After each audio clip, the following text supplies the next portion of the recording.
Voici une vérité que les chrétiens n'aiment pas entendre. Les chrétiens n'aiment pas entendre dire que la foi sans les actions ne produit aucun résultat. Puis encore, elle va développer une paresse spirituelle, une paresse spirituelle que tu vas qualifier de patience. Ça n'a rien à voir avec la patience. Beaucoup disent je suis patient, mais ce n'est pas la patience. C'est la peur, c'est le manque d'audace. C'est une attente confortable qui va t'éviter ta responsabilité.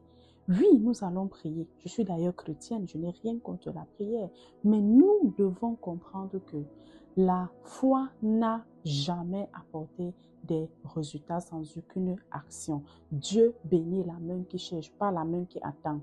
La foi ne consiste pas à attendre que une voix vienne du ciel pour te dire quoi est-ce que tu vas faire. Oui, nous devons chercher la direction de Dieu. Nous devons chercher la voix de Dieu. Nous devons chercher la face de Dieu. Mais il y a aussi de l'audace qui est de ta responsabilité parce que sans l'audace, ta foi risquera d'être un peu stérile. Dieu nous a tous donné des talents, ça c'est clair. Mais sans action concrète, est-ce que nous allons véritablement faire fructifier ces talents-là? Non. Rappelons-nous de la parabole des talents dans la Bible.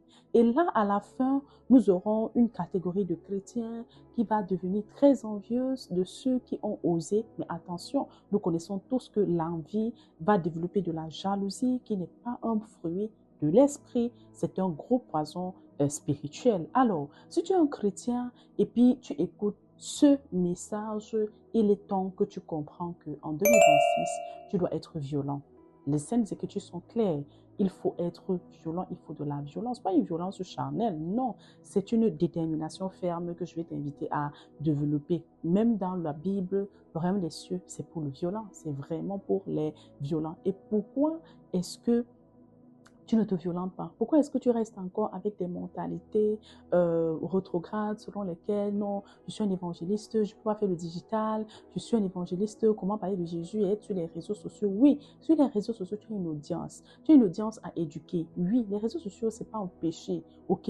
Ce n'est pas un péché. Pour la plupart des églises aujourd'hui sont sur des réseaux sociaux parce que tu devrais comprendre que le digital aussi peut être une source secondaire de revenus qui va te permettre de financer les missions. Moi, je suis dans une église missionnaire. Vous comprenez? Ça vient amplifier maintenant l'œuvre du Christ au travers de l'évangélisation. L'évangile aujourd'hui n'est plus genre aller prêcher le Seigneur. Il y a des bouches qui ont faim. C'est pourquoi aussi nous devons beaucoup aimer le style d'évangile de mon père spirituel que j'aime beaucoup. Une évangile accompagnée par des actions, des œuvres de charité et tout et tout. Mais si jamais tu restes corrompu parce que non, je ne veux pas aller sur les réseaux sociaux, tu vas rester uniquement avec le salaire et tu vas te limiter. Oh, notre Père est illimité. Toi aussi, tu devrais avoir un système à potentiel de gain illimité comme le digital. Donc, tu dois enseigner ton audience. Tu dois leur enseigner comment développer la foi en Christ et tu dois aussi leur enseigner comment sortir de la pauvreté.